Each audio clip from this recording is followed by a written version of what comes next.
Okay. Yes. So we're recording now. It is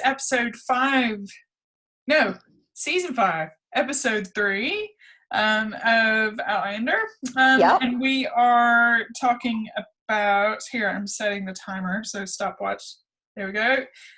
Because we haven't done this the last couple times and we've gone over. So we need to be much more disciplined this time about our time. Succinct. So now it's running. Okay. Okay. So, what do we think? How do we want to start this? You start, because I started last time. Yeah, okay. So we're going to go back and forth. Yeah. So the title was Free Will. The very last word, I know. So we've talked about free will and predestination on the podcast, or predetermination, not predestination. Yeah.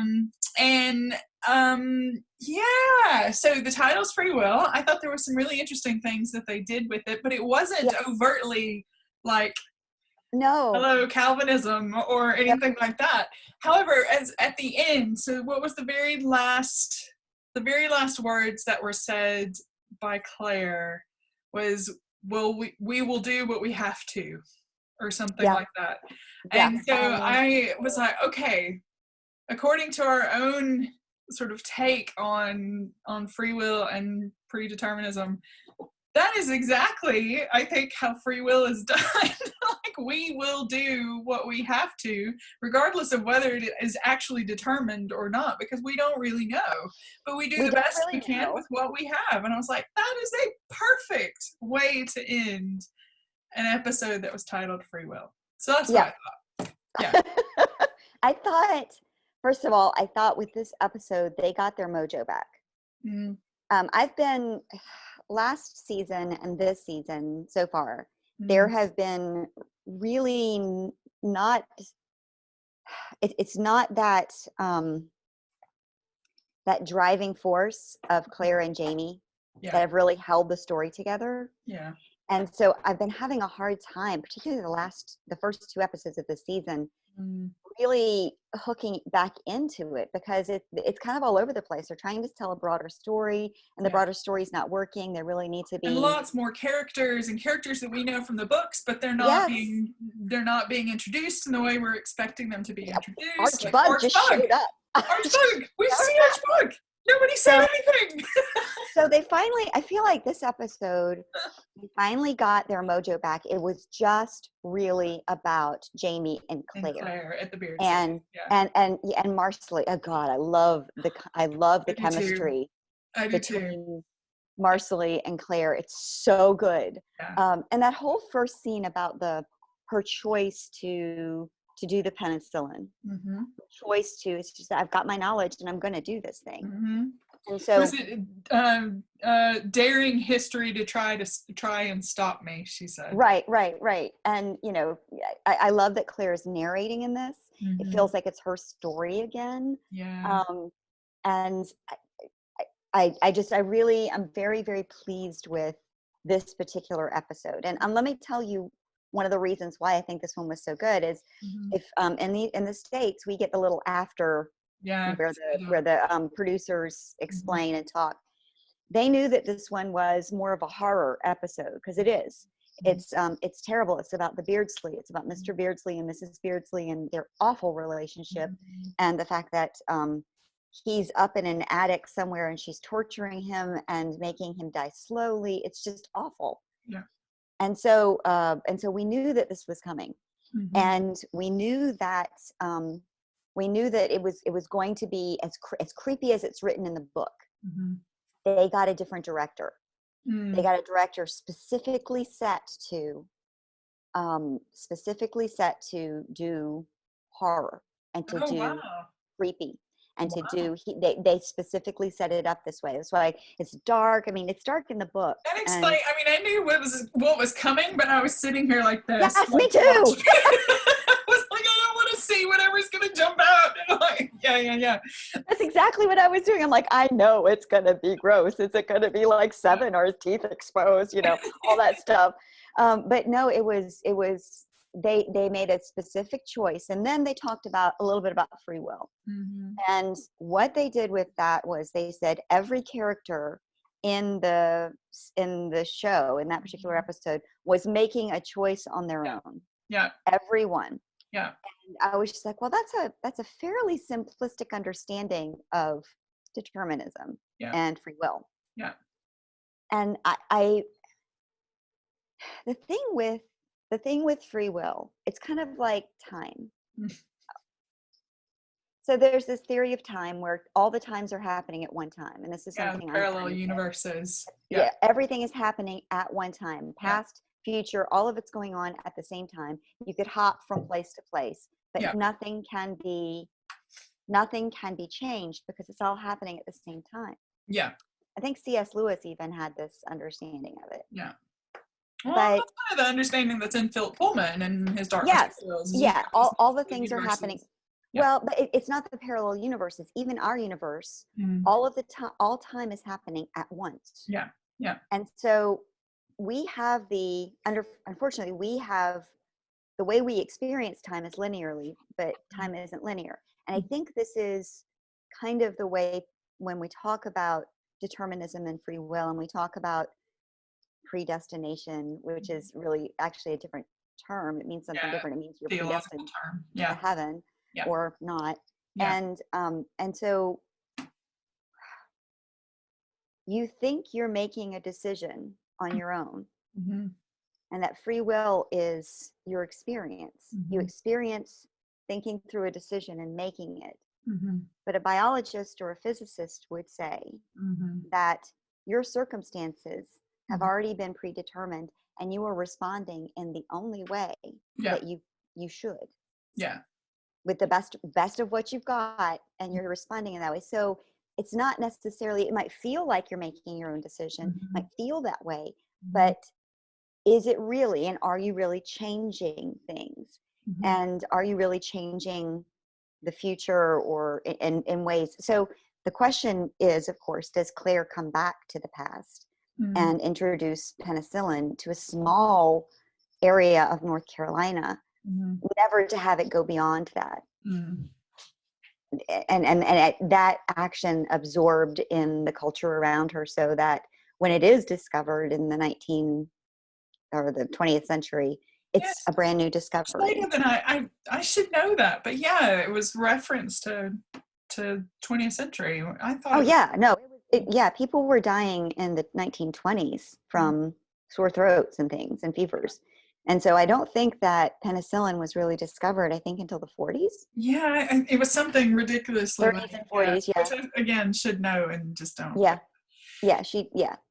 they had just had it. She said I think she gave antibiotics and things during the war. They had antibiotics, but it was rare. Yeah. So I think it was either the late 30s or the 40s. I'll look it up at some point on my magic rectangle. Okay, so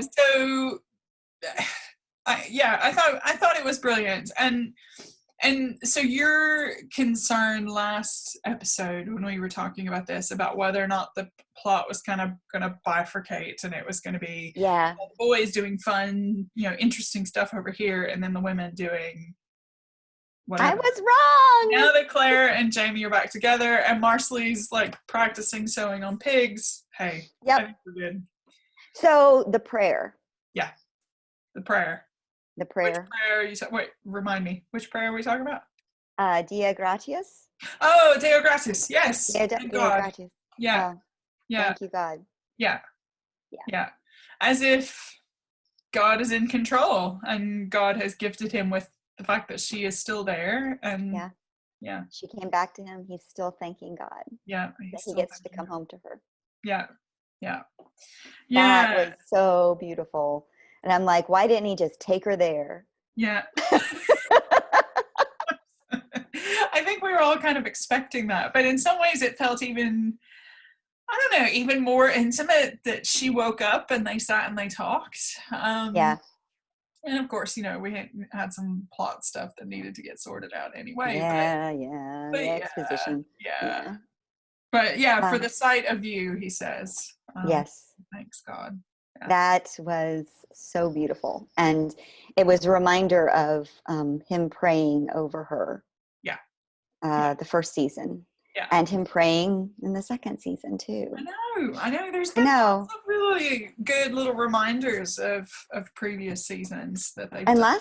last season he prayed. He wasn't over her, but last season he prayed. I mean, he's in the books. They've got so many prayers that Jayme offers. There's a blessing for everything in the Celtic, tradition and Scottish tradition. But it was. I love that the writers have been bringing that back out. Mm-hmm. Outlander talked about before this season started. She was like, so far with the kind of choral arrangement on the opening credits, and on some of the episode titles, it looks like they're going to focus much more on kind of the religious, spiritual aspects, the cross, obviously, right, that kind of stuff. Right. And I think she's right. I think they are. I mean, they have been doing it all this time because it's in the books, because it is. Why we spend so much time on the story in the first place. But I think they are doing a really good job. I think so. Well, and Roger's Call is going to be coming in the next season, I believe. Yeah. But we're going to get glimpses of it in this one. And it's such a, so they're setting up Jayme's issue where he is not bit by the snake. Is he, or is he? Yeah. He's bit. Is it in this book though? I can't remember. Well, Jayme almost dies in this book. Yeah. So rattlesnake, he gets bitten. Yeah.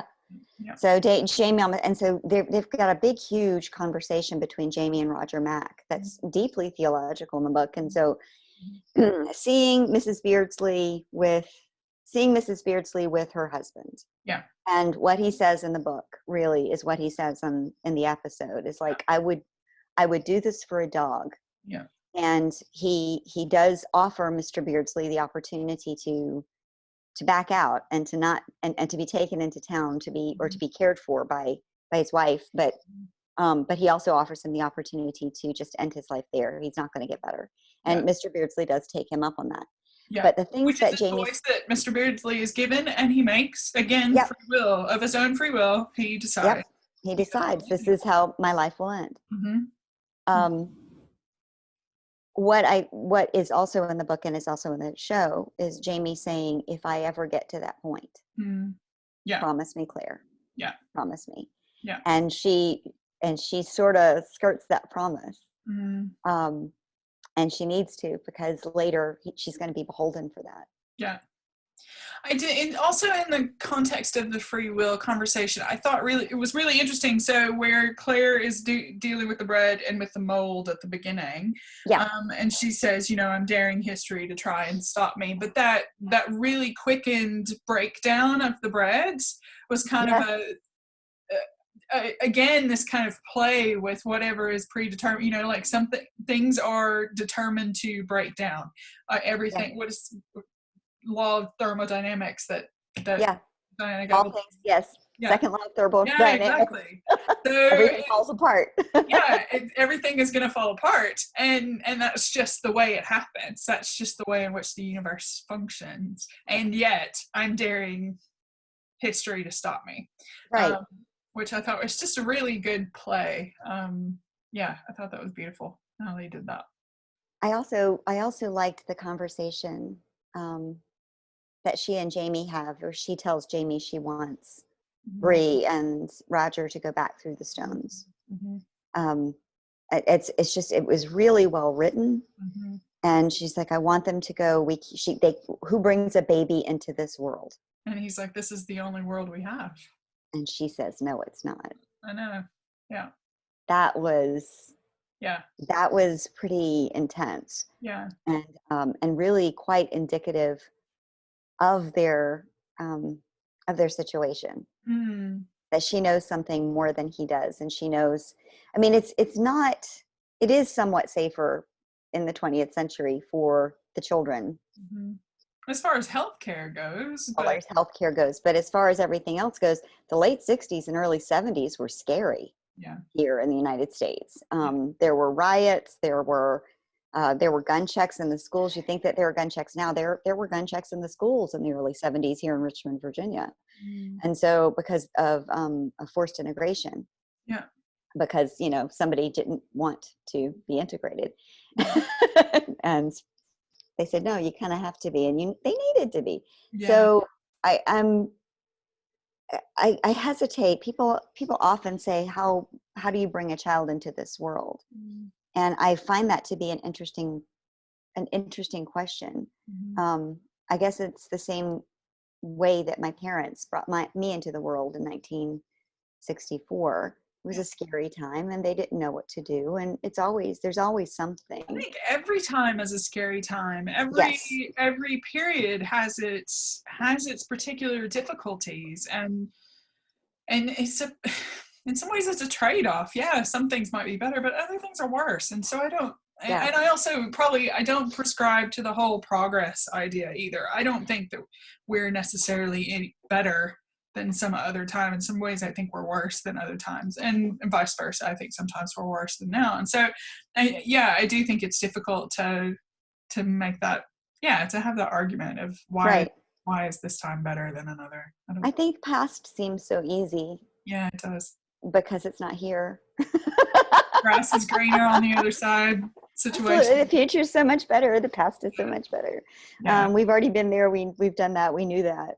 Yeah. There was one other thing I wanted to say. I was about to say we are at 15:43. So quickly, what we have? I love that he says he's got to go to the battle, and she says she's going with him. Yeah. And he barely tries to talk her out of it, and she's like, "No, you need me. You know you do." Yes. Well, she's already been with him to battle, like in season 2.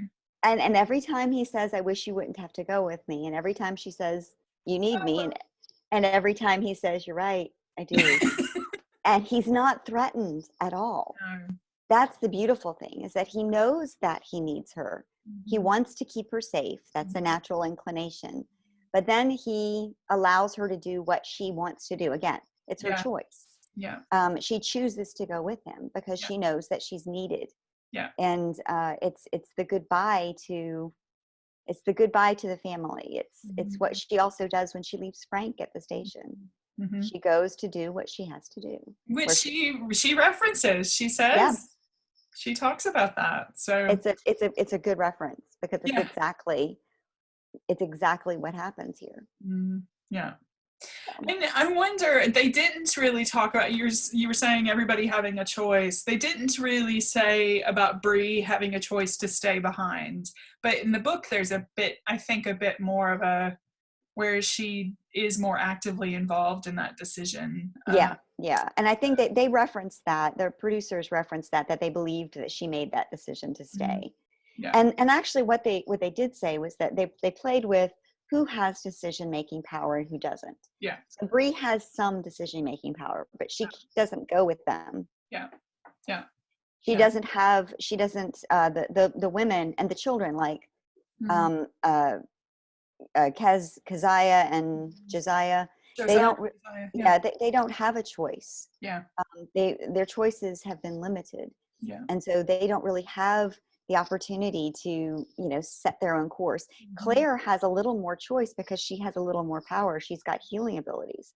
And so she has a husband who listens to her and appreciates her talents and capacity. So she's able to make these choices. Yeah. And people like Marcelly, not so much. Yeah. Except Marcelly seems to be enjoying where she is and enjoying the role that she currently has, which is going back to where we started. I absolutely love the fact that she's been. I know some of the fandom seem to be a little worried about that, or at least. Oh no, I love it. I love that. I love that she questions everything Claire does. Yeah. She still wonders if she's a witch. Yeah. She's still, and I was like, how is Claire going to explain to her what penicillin looks like under the microscope, and that this is what we don't want this, and how do we know that? And I'm like, Boston, where all these amazing things happen. Yeah. That was I'm really happy with this episode. I thought it was so. Yeah, me too. Cool. All right. Okay. Well, shall we end, and we'll see each other again next week. Bye, guys. Have a good day. See you later. Bye, everybody.